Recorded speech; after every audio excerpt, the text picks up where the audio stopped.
So my dear students, today we have to solve exercise 1.3. तो आप exercise 1.3 के questions पर पूरी नजर रखिएगा. This is exercise 1.3 and it is question number 1 first. Question number 1 is prove that under root 5 is irrational number. तो हम क्या करते हैं इस क्वेश्चन के लिए, जैसे मैंने आपको बता के रखा है, आपने लिखना है let us suppose let under root 5 is not irrational. एक कंट्राडिक्शन मेथड से हम इसको प्रूव करेंगे. let under root 5 is not irrational number. अगर ये under root 5 irrational number नहीं है तो फिर ये रैशनल होगा. therefore it is a rational number. आपने क्या करना है, अंडर रूट 5 को सपोज करना है कि ये इरेशनल नंबर नहीं है तो फिर ये रैशनल हो जाएगा. अगर अंडर रूट 5 रैशनल है so we can easily write it in the form of p upon q. Therefore under root 5 can be expressed as p upon q, where p and q are co-prime numbers. ये integers हैं but they are co-prime numbers. Is it clear? अब देखो मेरे बच्चों, अब आपने बता दिया कि ये under root 5 is equal to p upon q. I will make squaring on both sides. Squaring on both sides. Squaring क्यों हम यहां पर करते हैं? क्योंकि इस 5 के साथ रूट है और एक रूट को खत्म करने के लिए बेस्ट वे है स्क्वायरिंग. तो स्क्वायरिंग मैंने यहां पर करनी है.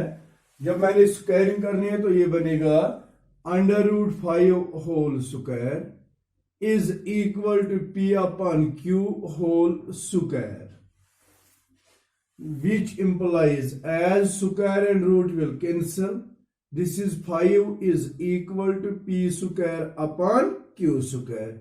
इसका डिनोमिनेटर 1 मानते हैं. That becomes p square into 1 is p square is equal to 5 into q square. जैसे लास्ट टाइम मैंने आपको बता दिया, अगर हम किसी भी नंबर को एक्सप्रेस करेंगे as the product of 2 or more numbers, the product these numbers, each of these numbers is known as the factor of this number. मैंने पी स्क्वायर को एक्सप्रेस किया एज 5 इंटू क्यू स्क्वायर. इसका मतलब है ये जो 5 है ना, ये पी स्क्वायर का फैक्टर है. और थ्योरम 1.3 में हमने पढ़ा है अगर 5 पी स्क्वायर का फैक्टर है तो ये पी का भी फैक्टर होता है. तो मैं लिखता हूं as 5 is the factor of p square, then therefore 5 is the factor of p also. This is equation number 1. Let us suppose let p is equal to 5 into k. क्यों? आपको पता है कि p का फैक्टर क्या है? 5. तो इसका मतलब है अगर p का फैक्टर 5 है तो हम p को लिख सकते हैं ना 5 into any constant number. Constant can be 1 also. तो p को हम लिख सकते हैं 5 into 1. Put the value of p in equation number 1 we get. अब देखो बेटा, इक्वेशन नंबर 1 क्या है? p square is equal to 5 into Q square. तो p का वैल्यू कितना लेना है मुझे? 5k whole square is equal to 5 into Q square. You can further simplify. 5k square means 25k square. जब हम इसको स्क्वायरिंग करेंगे which is equal to 5 into Q square और Q square is equal to, ये खाली Q square किसके बराबर आएगा? पहले तो है 25k स्क्वायर. इसको डिवाइड करेंगे 5 क्योंकि ये 5 यहां पर इंटू है, जब ट्रांसपोज करेंगे तो डिवाइड हो जाएगा. 5 are 25, which implies q square is equal to 5k square. तो फिर से वही बात, अगर किसी नंबर को हम एक्सप्रेस कर सकते हैं as the product of two different numbers, these two different numbers are known as the factor. So that is 5 is the, इसका मतलब है ये 5q स्क्वायर का फैक्टर है. 5 is the factor of q square. As per theorem अगर 5q square का factor है तो ये q का भी फैक्टर होता है. Therefore 5 is the factor of q also. Finished? As देखो बेटा 5 is the factor, ये मैं अंडरलाइन कर दूंगा, एनसर्कल कर दूंगा ये स्टेटमेंट, और ये भी आप जरा देख लेना. 5 is the factor of p and 5 is the factor of q. 5 इस p और q दोनों का फैक्टर आ गया. ये दोनों हमने क्या माने थे? कोप्राइम. लेकिन कोप्राइम वो दो नंबर होते हैं जिनका HCF 1 होता है. यहां पर इन दो का HCF 5 आ गया, तो वही मैं लिखता हूं as 5 is the common factor of p and q. जब ये p एंड q का कॉमन फैक्टर हो गया तो p अपॉन q कोई रैशनल फॉर्मेशन नहीं है. Therefore p upon q is not rational. जब p अपॉन q रैशनल नहीं है, और ये p अपॉन q किसके बराबर है? But p upon q is equal to under root 5. Therefore under root 5 is also not rational. जब अंडर रूट 5 रैशनल नहीं है तो फिर क्या है ये? फिर ये इरैशनल है. Hence under root 5 is an irrational number. तो इस तरह से हम ये प्रूव करते हैं कि अंडर रूट 5 एक इरैशनल नंबर होता है. मुझे उम्मीद है कि आपको ये समझ आया होगा और अच्छे से आप इसको वॉच करते जाएंगे. चलो बेटा अब क्वेश्चन नंबर 2 देखते हैं. Question number 2 of same exercise.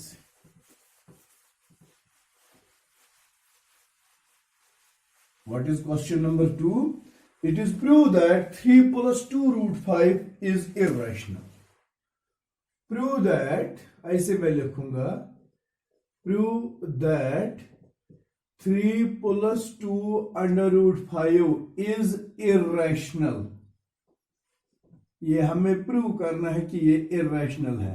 हालांकि इसका मतलब है ये ऑलरेडी इरैशनल है. देखो बेटा मैं आपको 9th में मैंने पढ़ाया है, आपको 9th में आपने पढ़ा है rational plus irrational is equal to irrational. Rational minus irrational is equal to irrational. हमने पढ़ा है rational into irrational is equal to irrational. हमने पढ़ा है rational divided by irrational is equal to irrational. अब यहां आइए, 2 is rational and under root 5 is irrational. 2 into under root 5 बन जाएगा इरैशनल.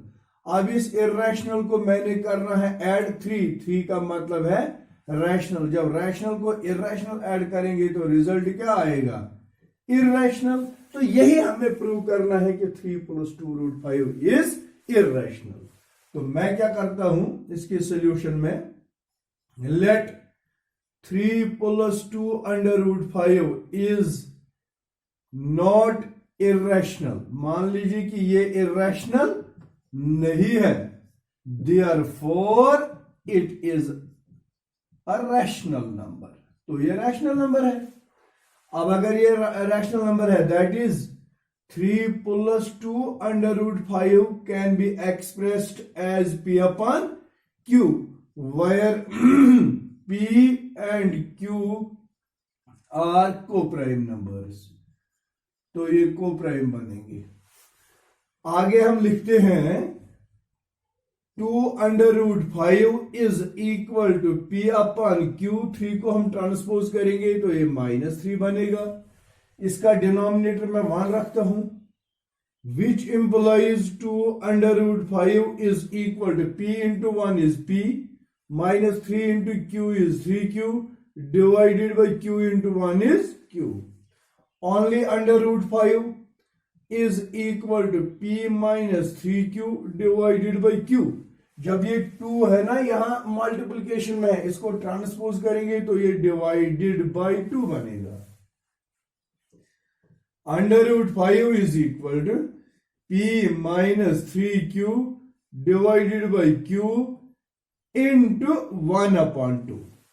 जब डिवाइड को इंटू बनाते हैं तो डिवाइजर जो होता है इसका रेसिप्रोकल हो जाता है. It is under root 5 is equal to p minus 3q into 1.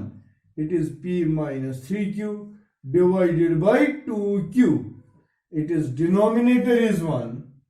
Or without using this denominator, आप देखते हैं ना as under root 5 is irrational. Under root 5 क्या आता है? Irrational. And p minus 3q upon 2q is rational. क्या एक irrational rational के बराबर हो जाएगा? No. And why it happens? ये क्यों हुआ? क्योंकि हमारी सपोजिशन ही गलत थी. As rational is not equal to irrational. This is contradiction. This is contradiction which arises as our assumption was wrong या is wrong. ये इसलिए अराइज हुआ है क्योंकि हमारी assumption ही गलत है. Hence 3 plus 2 under root 5 is an irrational number. तो इस तरह से क्वेश्चन नंबर 2 कंप्लीट होता है. अब देखिए बेटा क्वेश्चन नंबर 3.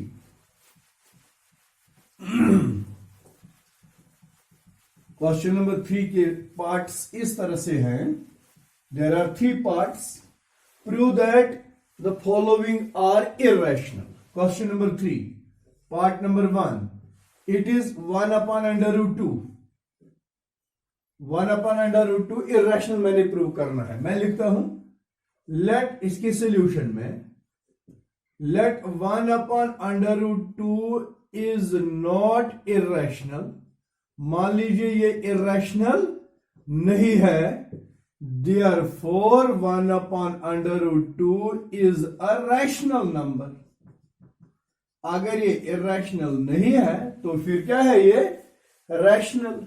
और कोई भी rational that is 1 upon under root 2 can be expressed as p upon q where p and q are co-prime numbers.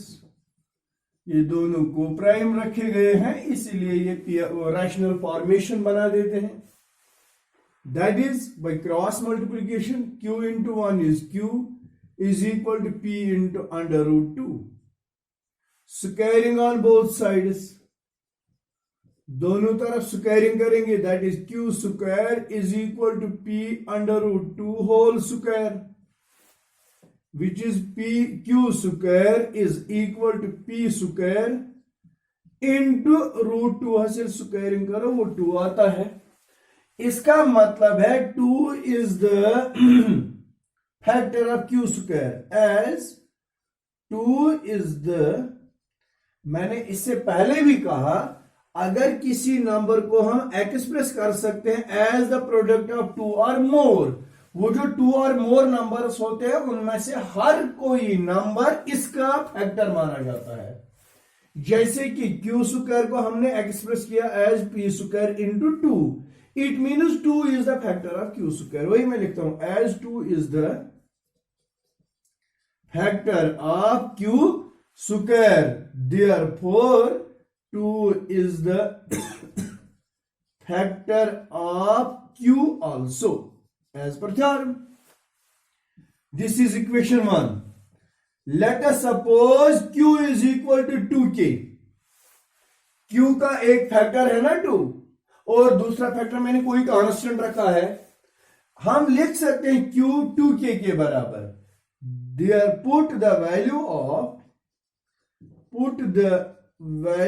Of Q in equation number 1 we get. जरा equation 1 फिर से लिखते हैं। It is Q square is equal to P square into 2। तो Q का value कितना ले लिया मैंने 2K और इसका स्क्वायर भी है which is equal to P square into 2. You can simplify 2 square is 4K square is equal to P square into 2 or P square is equal to 4K square divided by 2। जब इस 2 को transpose करेंगे 2 2s are 4, so P square is equal to 2K square या 2 into K square। इसका मतलब है 2 is the factor of P square, as 2 is the factor of P square, that is 2 is the factor of P also। आप जरा ये दो statements को check करिए। 2 is the factor of P and 2 is the factor of Q। जब P और Q के common factor में 2 आता है तो ये P और Q को प्राइम नहीं होंगे। को प्राइम ये तब है जब इनका कॉमन फैक्टर 1 है, लेकिन इनका कॉमन फैक्टर क्या आ गया 2। इसलिए जब P और Q को प्राइम नहीं है तो P अपॉन Q कोई रैशनल फॉर्मेशन नहीं है। मैं लिखता हूं as 2 is the common factor of P and Q, therefore P upon Q is not a rational। जब P upon Q रैशनल नहीं है तो इसका मतलब है ना 1 upon under root 2 भी रैशनल नहीं है। that is 1 upon under root 2 is not also a rational number। तो ये भी एक रैशनल नंबर नहीं है। जब ये रैशनल नंबर नहीं है तो फिर क्या है, hence 1 upon under root 2 is an irrational number। तो ये एक irrational number आता है। This was question number 3 part number 1। तो अब इसी क्वेश्चन नंबर 3 का पार्ट नंबर 2 को जरा देखते हैं।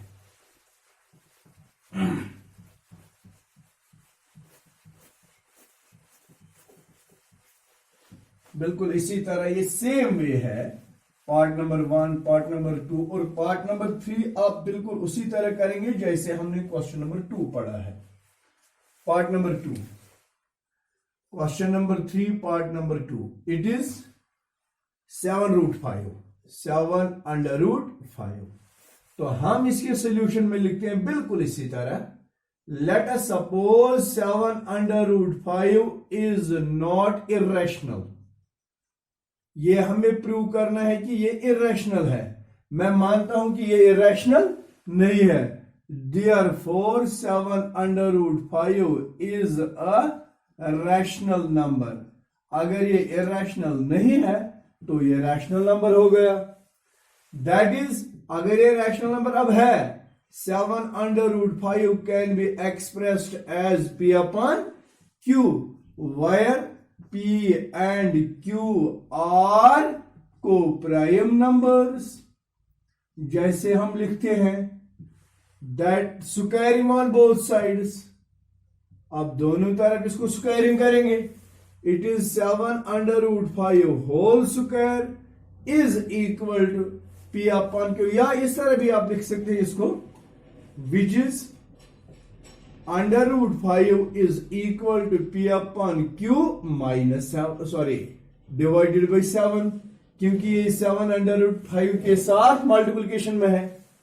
It is under root 5 is equal to P upon Q into 1 upon 7, which is under root 5 is equal to P upon 7Q।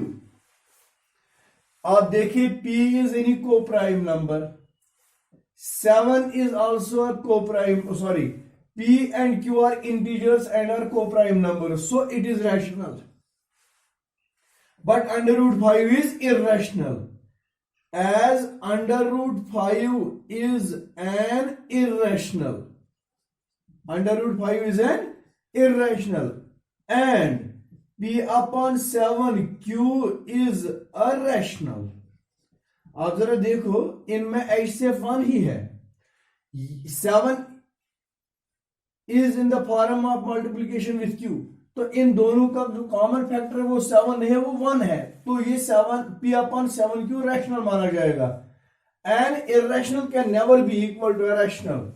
That is, under root 5 cannot be equal to P upon 7 Q. Therefore, 7 under root 5 is an irrational number. ये क्यों हुआ फिर ये क्यों इसके बराबर आ गया? It contradicts. इससे contradiction होती है because of our assumption. ये contradiction इसलिए हुई है क्योंकि हमने गलत assume किया है. Hence, our assumption is wrong.